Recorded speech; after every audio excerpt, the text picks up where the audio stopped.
Со стороны ванны поставила лестницу. Скобы кончились.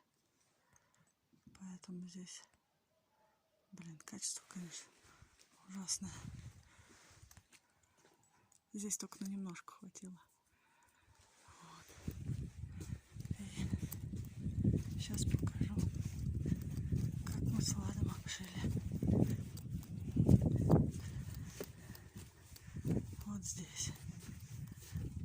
Пленку взяла Д для крыши, ты сказал, разницы нет никакой. Вот. Пока все высохло, вчера ветер был, чтобы доски не гнили. Конечно, не так идеально, как ты, я так не умею, везде складки. Но дождь не будет попадать больше.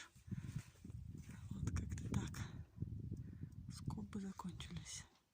Завтра скобы куплю, другую сторону, может, обошью до конца.